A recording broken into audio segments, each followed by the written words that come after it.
So I'm at the Civil War muster in Jackson, Michigan. I recently saw Confederate battle flags. This is probably the Confederate camp.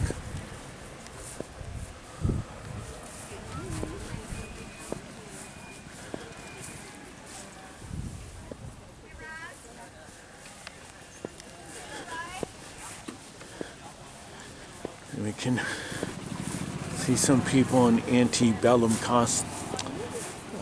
costumes typical of the 1860s. I didn't think so. She was on. What was I'm assuming you don't want to look at the way, right? And there's a Union soldier, and over here is Confederate battle flag. It's called Sutler's Row. So if I remember correctly, reading a book about the Civil War, Sutler is like a traveling person who travels around following the camps, following the soldiers, selling them stuff. And he told me I'd probably be up on top of the others like I was last year. Yeah, that's where they're going to put the sign. Plenty of room up there. Yeah, we were close to the porta potty, so that was good.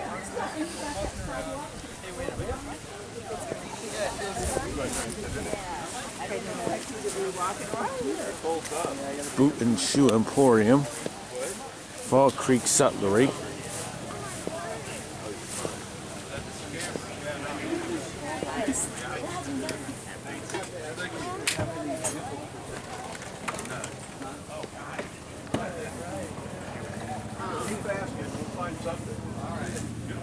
But I can smell the leather in here.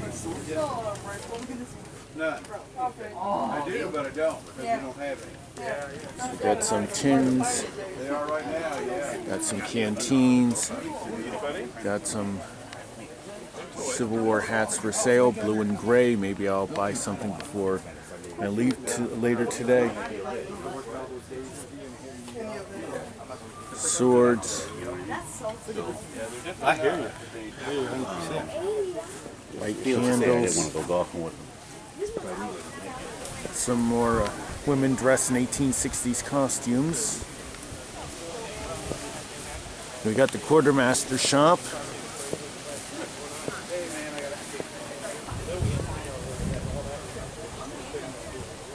Confederate cavalry.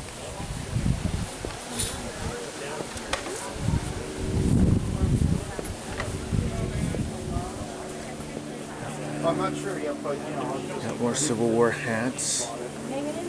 The joy's gone. Yeah. all right. Well, that sounds good. Well, thank you very much. Appreciate it. Yeah. People in Yeah. 1860s As long as there's places left when we get up there. dress. Got Cherry Cotton Patch Farm. Hi.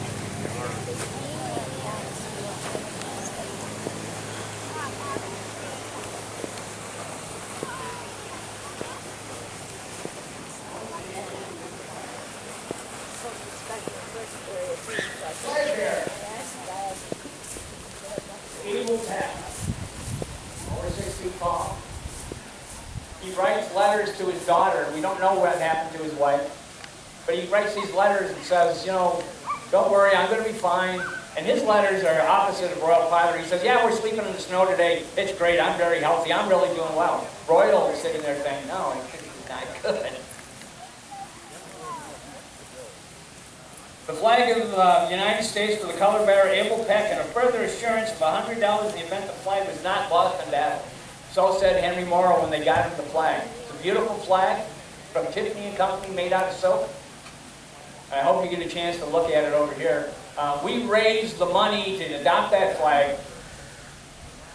It took us, I think, 10 years to do it. Today we're going to have a number of talks about flags and how important those flags are. There's no flag more important to the state of Michigan than the sacred battle flag of the 24th Michigan.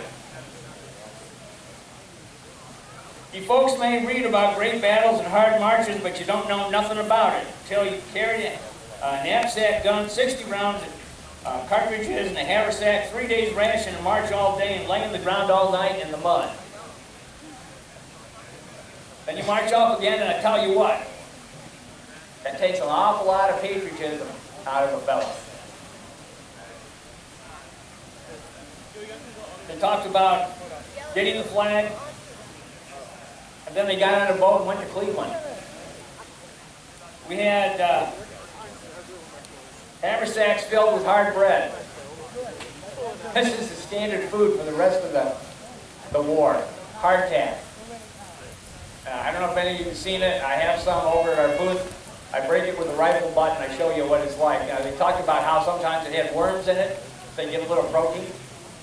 And they boil this stuff up and take it as a soup. We arrived in Washington on September 1st. There were something of the reality of war. A long train of flat cars rolled slowly by with torn bodies of those who just a couple days before had faced the enemy at Antietam. Royal Potter says, Camp Lyons, Virginia had a very bad cold. There are a good many in our regiment that are sick and unwell. Well, these guys mostly were from farms. They hadn't seen things like chickenpox and the measles. Things that today don't really bother us, but in those days, since they'd never seen them, we had guys dropping like flies. And the worst complaint, and the thing that killed the vast majority of soldiers in the Civil War, ready for this? Diarrhea. Royal Potter says, I'm taken sick with typhoid fever. This morning we marched and I had a terrible headache, accompanied by bowel trouble. These guys keep talking about bowel trouble. I couldn't keep up in the drenched rain and I had to drag myself along. Royal Potter says, it is said that I enlisted that Colonel Morrow was a good Methodist. I think no Methodist will talk if I've seen and heard him talk. In President Reagan, I see him near me walking with his pistol in his hand, and he fires it off. Do you think it looks swell to do this on a Sunday when it's not necessary? Royal is a very, very dedicated Christian, and he talks about reading the Bible and carrying the Bible with him. I have a Bible that was carried through Andersonville, and one of the guys that had it said, you know, these are bullet-stopping Bibles. Sometimes they wear two of them, and there are very many instances of mini balls being stopped by Bibles. Now when they get down there, they're assigned to the Iron Brigade. You can tell by the nickname that these guys must be something. They've seen really, really, really hard fighting. And in order to make this regiment look like a special regiment, John Gibbon decided that they should have a special way of knowing that they're different from everybody else. That's the uniform you have here. They gave them the dress uniform of the Army. Those stupid hats, long coats. Now he's wearing boots. They made him wear gaiters, and the men just hated those. Every time I've worn gaiters down in Virginia, I like it because it doesn't tear at your ankles with all the briar things down there. But they hated that. They hated it so much that at night they snuck over to Gibbon's tent and they put the gaiters on his horse. And there's evidence that they never had to wear gaiters again. Now these guys needed a Western regiment. They'd lost so many men.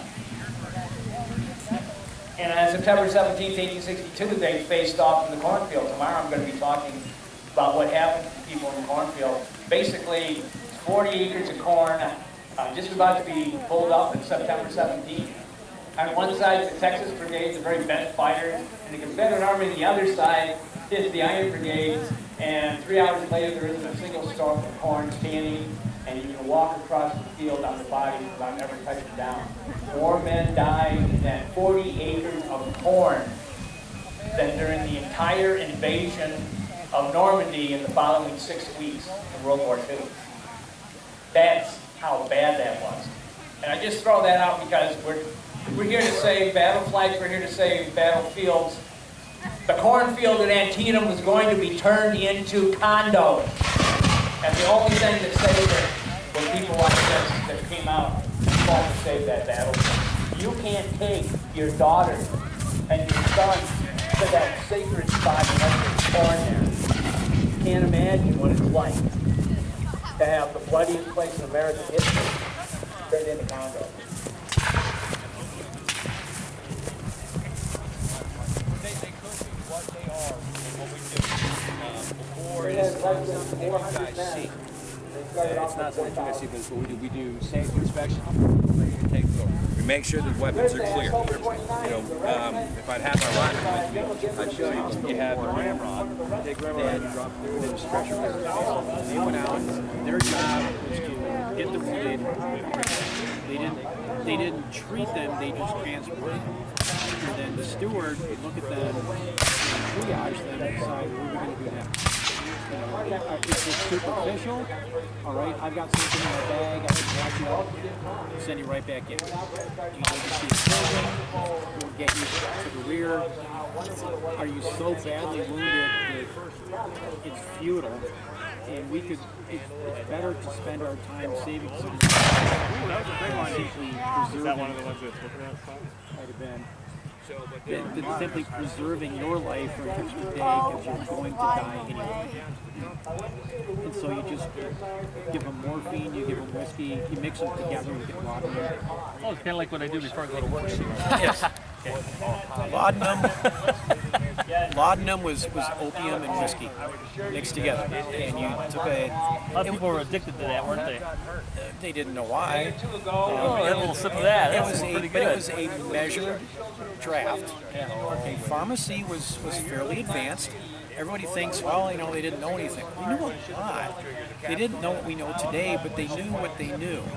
And so it was during the war that you started standardizing medications and dosages and a routine on how often they get taken. There were drug companies that started out. Most of them made plant-based medications, but there was a movement to say, all right, we're going to make all the medications the same strength or in measured strengths. These are 5 milligram, these are 10, these are 20. Rather than, that looks about right, we'll just give you that. A lot of the pharmacies that started continued on today. Okay, so Eli Lilly, okay, if you're diabetic, you know his name well, the largest manufacturer of insulin in the country today. Eli Lilly was an officer in an Indiana artillery regiment, or company. Merck, Lippincott, Malincrot, okay, these were all men that lived. They were either medical people during the war, or they were pharmacists during, or drug producers during the war. And they learned a lot. And what they learned in the military carried over in the civilian life. So the stewards, so they...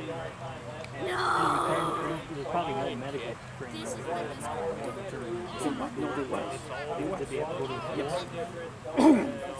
In the beginning of the war, the surgeons, if you showed up and said, I'm a doctor, they'd take you. Now, the standard... The standard of training was medical school. Okay, not everybody did. I'd say most did, though. You still had some that learned as an apprentice. Right. The doctor. They were typically country doctors or small town doctors that, they treat broken bones. If they had done an amputation as well, because it fell on the farm and that bone fractured your leg. Rarely somebody has a hunting accident. A lot of them came out and they had never seen a gunshot.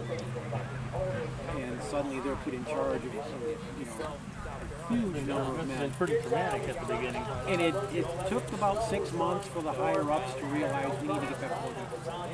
And then a man named Jonathan Letterman became the chief surgeon of the Army of the Potomac, and his reorganization kind of carried through the rest of the Army.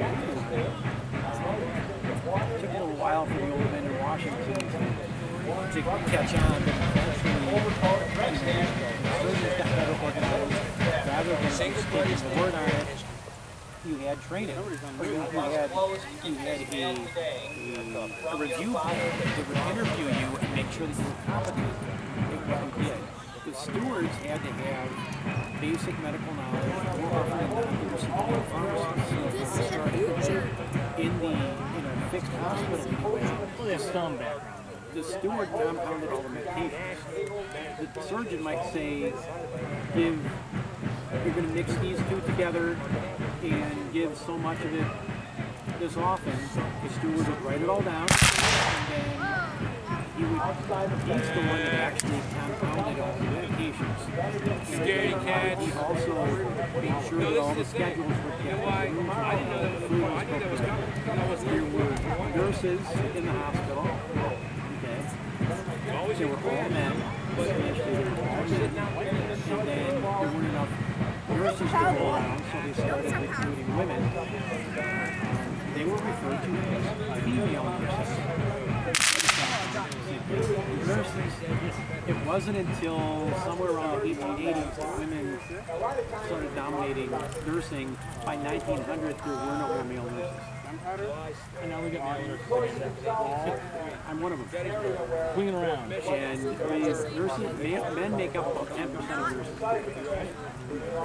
It's still very female heavy.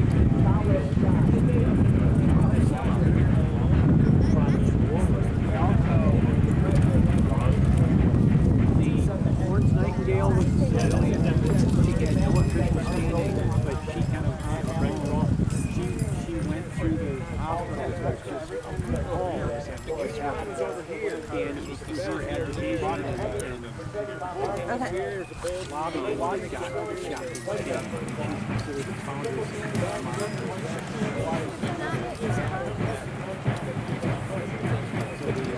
the nurses themselves probably had no medical training. The men were taken from the ranks. A lot of them did it because, all right, I get out of drill, I don't have to carry a musket, and I'm not going to get shot. So Let's cancel the pissing on the ball, right? yeah, you might die from the diseases that the patients had. Disease killed more men. In fact, there were twice as many that died of disease as died of wounds. There were more men that died of diarrhea and dysentery alone than died of wounds. Dysentery was nasty. Dying of anemia that lives in within water, which is where you got your drinking water from. You can't buy a river. Cryptosporidium or something like that? That's something different. Cryptosporidium is a different type of thing, but again, it's parasites. Obviously, you'll have Cryptosporidium, it lives in a cyst. Amoebas are a flat thing that just swims along. Well, you get all your drinking water from the river within the time. you weren't boiling the water. Oh no, not at all, not at all. Yeah, well, that'll be fine. You fill your canteen full of muddy water, and then you came down with dysentery. Okay, and it's the worst possible diarrhea. Imagine having to run every 15 minutes. That's lovely. And you would go from dehydration. You drink a lot of water. You would literally poop yourself to death. Well, you're dehydrated, you get thirsty. What do you do when you're thirsty? You drink more water. And it just perpetuated it. You simply could not make it, not only through the war, you couldn't make it through the year without having dysentery and visuals. I feel like that's just getting caught. Something like 2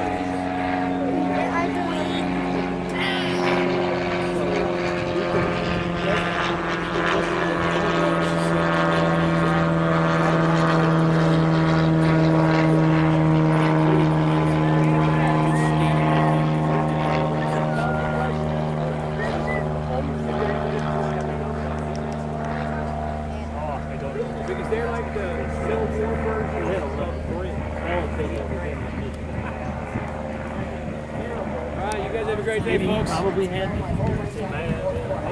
even without knowing. You guys got any questions? Ask away.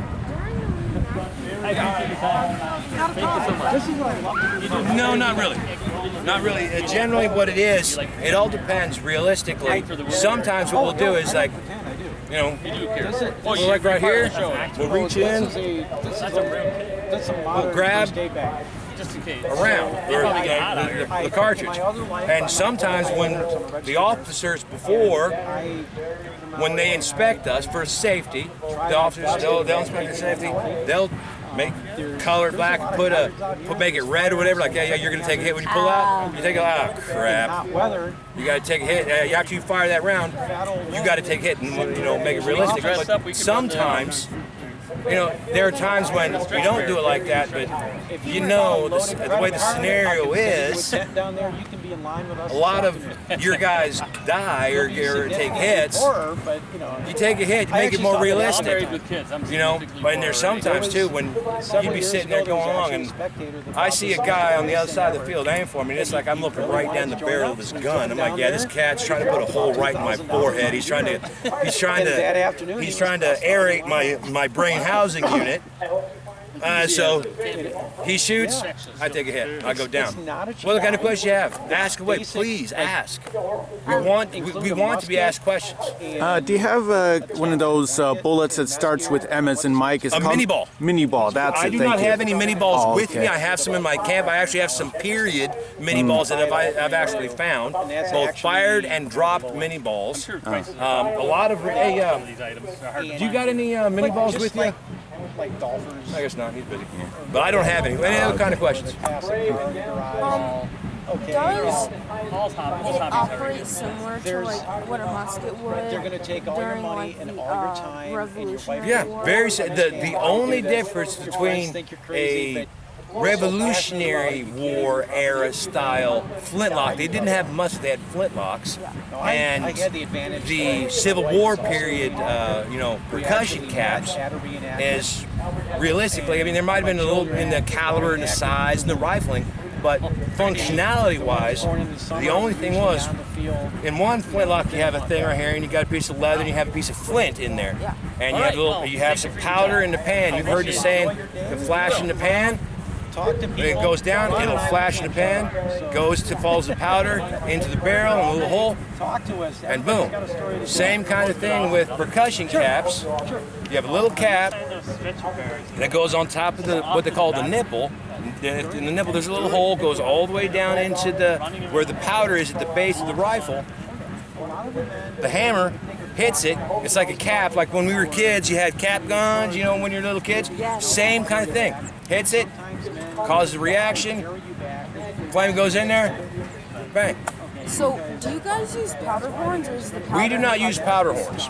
Yeah. The powder horns were more War of 1812, American Revolutionary War. Like I said right here, we use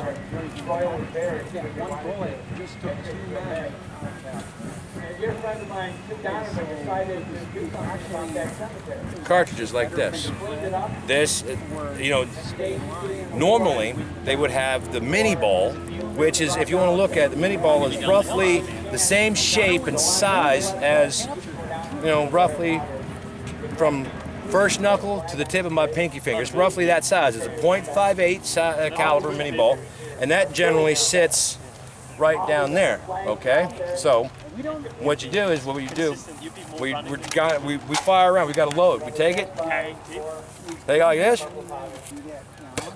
Spit the fire. Spit that out. Take the thing. Take the powder. Pour it in, and usually the bullet would be right there. Stick that in the thing. Take the ramrod. Push it all the way down. Bring it up. Put the cap, which is taking this thing on and off all day, caused me some difficulties. There we go.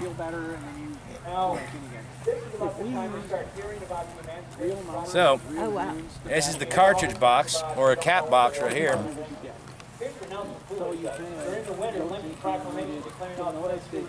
So, that's the cap box. That's the cap. There's a little chemical thing in there. You see, it won't go off right now. You can hold it if you want it. You can look at it. There's a little chemical in there. When the hammer comes down, it strikes against the metal, causes a flash. The flash goes through the hole into the powder and then goes poof. And that is actual real black powder. It depends. Some guys had anywhere between 60 grains to 80 grains, but all these rounds we make ourselves. You can buy them commercially, but for one thing, they're expensive, and they're not authentic. Got it. You know, I have both authentic. That was an authentic one that I made. I also have, for educational purposes, some of the commercially available ones. Oh. Do you think they used newspaper back then? No. Colored newspaper? No. Don't think so. No. And see, oh, by the way, too, you didn't see it in this one.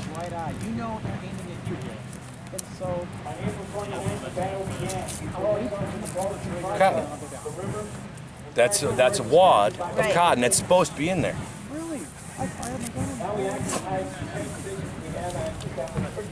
The gunpowder looks different too. Yeah. And there's nothing. No in there. powder, and there's no cotton, nothing in there. Gunpowder's a little bit different. Sometimes there's no real difference in that.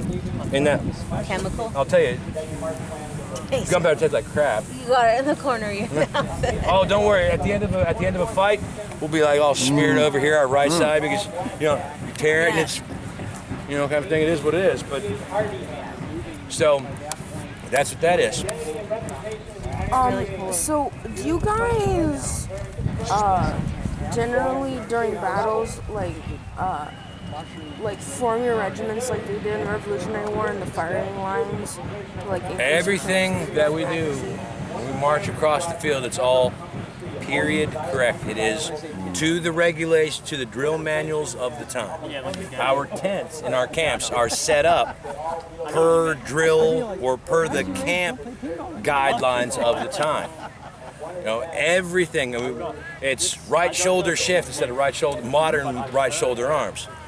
Carry arms instead of left shoulder. It's all these weird commands. We learn those and when you march on the field, it's like, by the company, in the rear, in the line march. We know exactly what that means. Move around. And you'll see us, when you watch the battle, you'll see us react and go different movements, because during the reenactment today, there isn't going to be a scripted battle specifically, like Gettysburg, Pickett's Charge, Gettysburg, or the Battle of the Wilderness, or Spotsylvania, or Lookout Mountain, all these things like this. It's going to be more of what we would call a tactical. Basically, people are going to have this, and they say, you're going to attack them. Go at it. And then we're going to attack, they're going to react to what we do, and then we're going to react to this, and it's going to develop like it would normally have portrayed. So what you're going to see here is not scripted. What you will see today is not scripted, which is actually kind of fun for us, because it's new. We don't know, like, oh yeah, we're going to die. We're just going to die in a really good manner. So I'm just going to figure out where I'm going to die now. I'm going to make sure I die in the shade early on so I'm not sweating, that kind of thing. But so you don't know what you're going to do, where it's going to be, or anything like that. So during the reenactment, do you want this back? Oh yeah. Thank you kindly. During the reenactment, how do medics work? Actually, I'm the wrong person to ask. Young man has a question. Okay. Specifically to him. They want to know during a battle, how do medics work? They work hard. Yeah. Lies, knowing him lies. Do you go out on the battlefield? I do. Do people come to you? Little of both. In my other life, I'm a registered nurse. Got it. And so I have, real life medical training, and I have a real medical bag with me. And Biggest stuff does happen. it's a hazardous hobby. There's fire pits and tent stakes and ropes and things. So you get the occasional sprained ankle or something. It's bee stings. This time of the year, there's yellow jacket nests.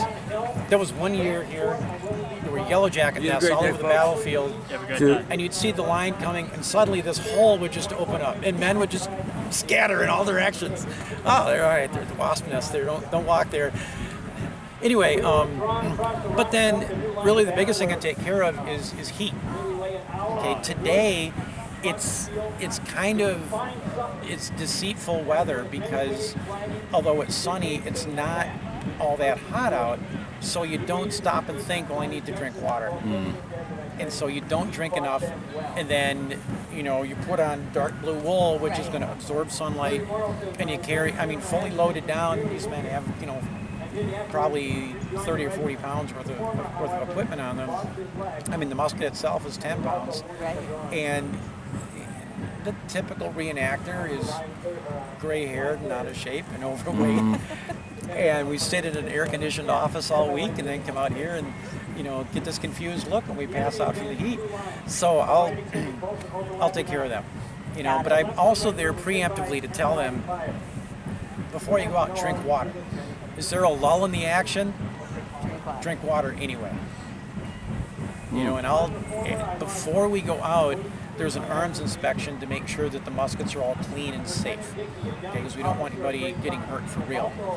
While the officers are checking the muskets, I go through and I check everybody's canteen. And if you don't have a full canteen, I will sit you down until you get a full one.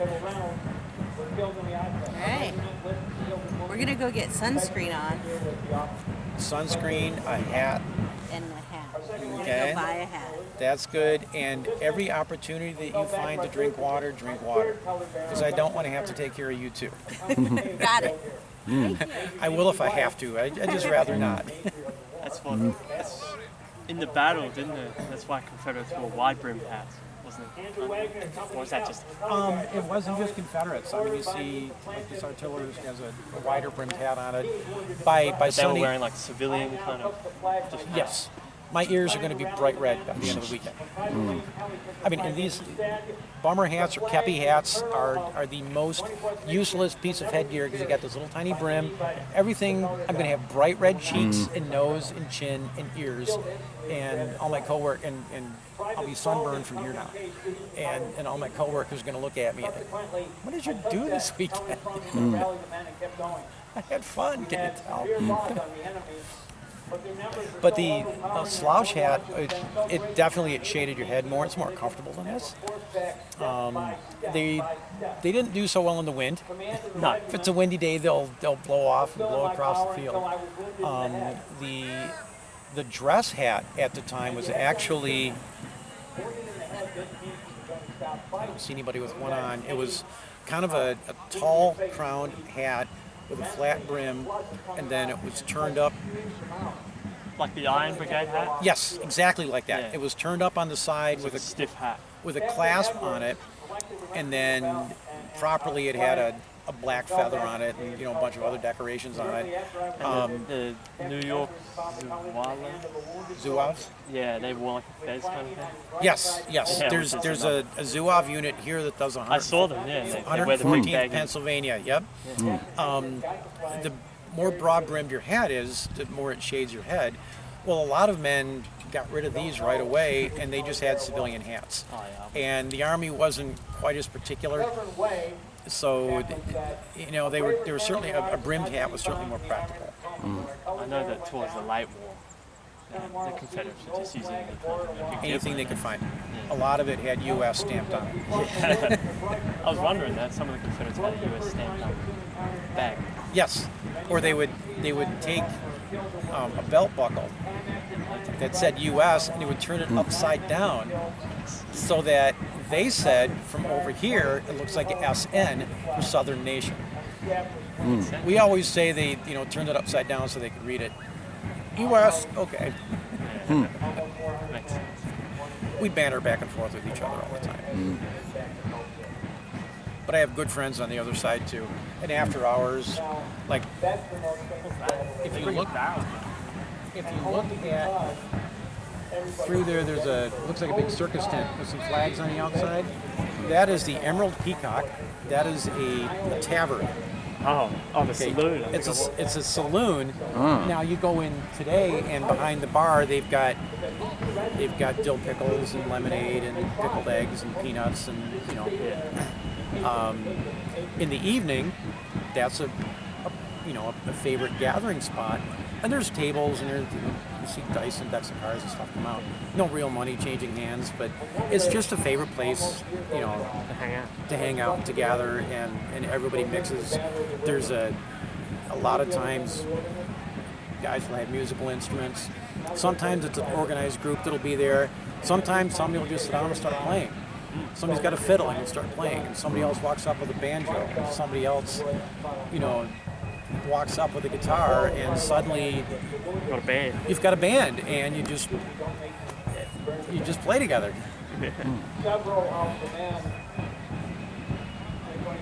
They serve real drinks, like soft drinks. No, Don't actually no. serve drinks. I mean, they'll serve lemonade. Yeah, that's Yeah, what I meant. yeah. They don't serve actual alcohol. No. They get in, a world of trouble for that one. No, they would. Not without a license. Yeah. It'd be a bit. You'd probably have a lot more dehydration. It's here. I bet it is. People are discreet, and if you don't know about it, it's not there. But at night, that's actually my favorite time to be here, because you're sitting around the fire, or you're at the Peacock, or you're just swapping stories. You're just enjoying being in camp with your friends. The battles are exciting, but the longer you do this, the more the battles are not really the highlight of the weekend. They're camp life. It's the camp life, exactly. It's I have friends that I've had for 30 plus years. The guy that was here, Ron, I mean, we've known each other probably 15 years.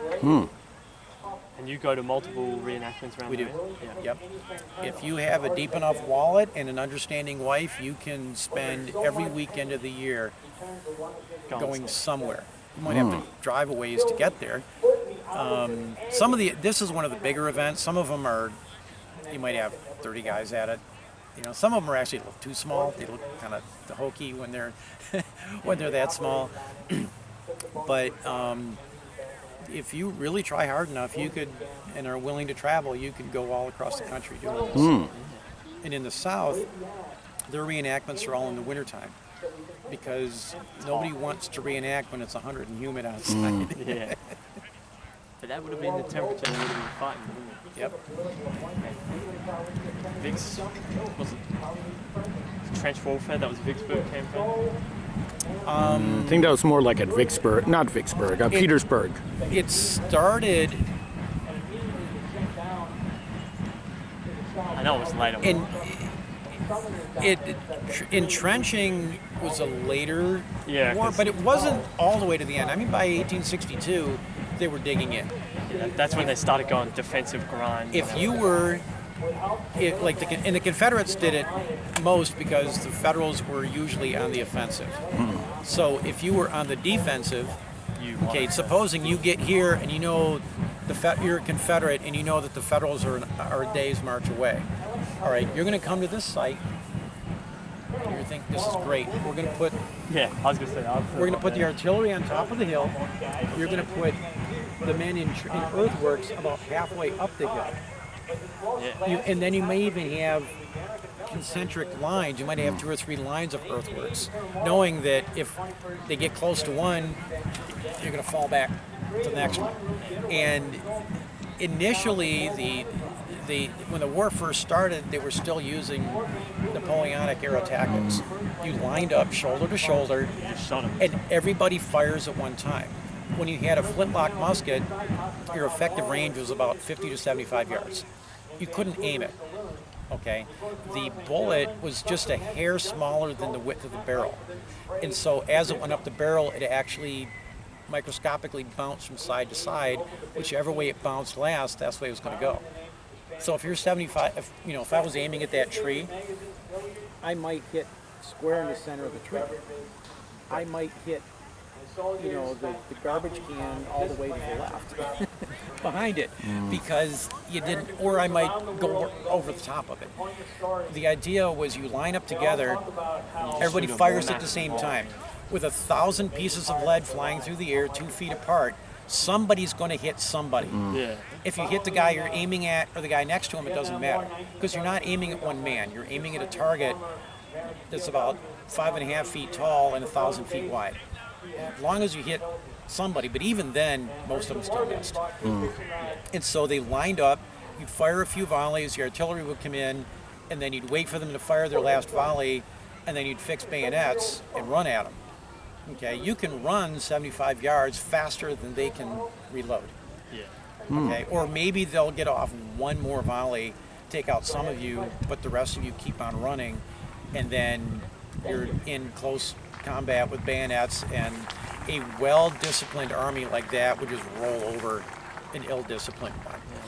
By this time of the Civil War, they still lined up shoulder to shoulder and 100 yards apart, except now rifles, the mini ball went into a rifle, which was accurate at least 300, if not 500 yards to a good shot.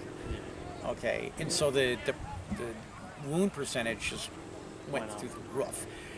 Literally, they rewrote the book in the middle of the war. Okay, you did a lot more light infantry, where they started spreading out and laying down and hiding behind trees and rocks and sharpshooters and whatever you could find. And there was nothing wrong with, all right, there's a man dead in front of me, I'm going to turn him out of side and hide behind him and use them as earthworks. So then they started digging in, and digging in had been around hundreds of years. But the armies were so mobile that they usually didn't have time to do it. But they would, at least on the Confederate side, they would dig in, and then, you're aiming over the top. As the war went on, you had a lot less open maneuvering in the open field and a lot more trenches. And eventually you ended up with opposing trenches and artillery going back and forth. In the beginning of the war, most of the wounds were arms and legs. By the end of the war, most of the wounds were headshots, because that's the only thing that stuck up over the top. Oh, do you have a mini ball? I remember Shelby Foote talking about it in the documentary. Don't have one with me. Okay. I think there was some at the quartermaster. I used to carry one, and I'd pull it out, but I pulled it out so rarely nobody asked for it, so I stopped bringing it. Because I remember... Now, as soon as I leave it at home, you ask me, so you got a mini ball? Well, I remember Shelby Foote saying because of its size and its low velocity, if it wouldn't chip a bone, it would take out the whole bone, so that's why you had all the amputations. It would shatter it, and it was... even today, the technology can't rebuild that.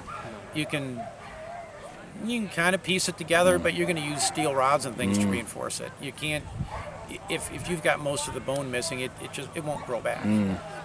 Or you would get hit, and maybe they were able to get the bullet out, but then you might get infection.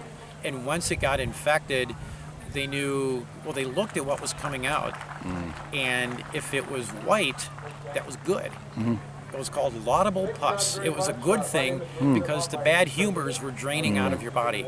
So white drainage was good, yellow drainage was bad. Okay, it goes back to the Greeks, who believed that your body has 4 different humors, and keeping the humors in balance kept you healthy. When one of the humors was out of balance, you had to reestablish that balance. So one of the humors is blood. You've got too much bad blood in you, so we're going to bleed some out. That's what they did to George Washington, I think. He died of hemorrhage. He actually started out with a cold and was bled to death by his own doctors. You also had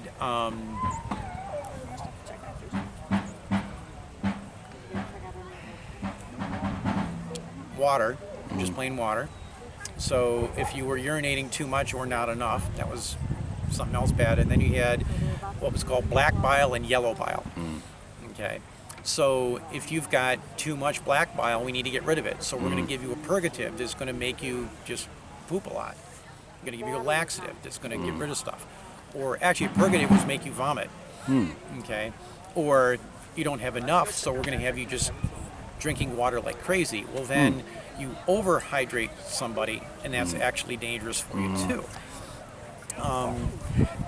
The doctors were just starting to learn that, all right, maybe this 3,000-year-old system isn't working. Let's try something else. So they're doing a lot more observational stuff. But let's try this and see what happens. There was a lot of medical experimenting done during the war.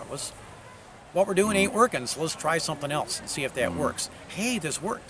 I don't know why it worked, but it worked, so we're going to continue doing this. Sometimes they discover things by accident and then learn why, sometimes years later. they knew that certain plants were healthy for you. They didn't know why. They just knew that something in this plant was good for you. A lot of advances were made in the technology, but even then, artillery's firing now. If you know what's coming, you just ignore it. You had surgeons that were learning on the job. They got better at it. They got more efficient at it. Somebody would come up with a new idea, especially if you had somebody highly placed in the medical department that knew what they were talking about. Then that would get passed down. At the beginning of the war, the Surgeon General, he was in his 70s and had been around since the War of 1812 and didn't, he was an old school doctor and wasn't going to do all these new modern changes. And then David Letterman became the chief surgeon of the Army of the Potomac, and he got in good with Charles Tripler, who became Surgeon General in the spring of 1862. And between the two of them, they really changed more the way that things were done, not so much what, but the way they were done. So the medical service was far better organized. The ambulance service was created then. Before, there was really no way to get the wounded off the battlefield. And then they came up with an organized ambulance corps that would go out, pick up the men, bring them back, and then also, equally as important, once they were treated at the field hospital, they would then put you on a train and send you to the rear to one of the cities. To Baltimore, Washington, Philadelphia, Cincinnati in the West was another big one. But also, as those hospitals filled up, you'd go further back to Boston, New York, Detroit. Okay, some of the, I know definitely Harper and I think Grace Hospital in Detroit both started out as military hospitals. And they treated men that you might have been wounded in Virginia, but you survived the initial wound. If you made it past the first week, you were probably going to make it. You might be in bad shape. You might have limbs amputated, but at least you're living. Would this come out of your own pocket if you were injured during the war? For your treatment? Yeah. As long as you were in the Army, no. Okay. The Army would take care of you. They foot the bill.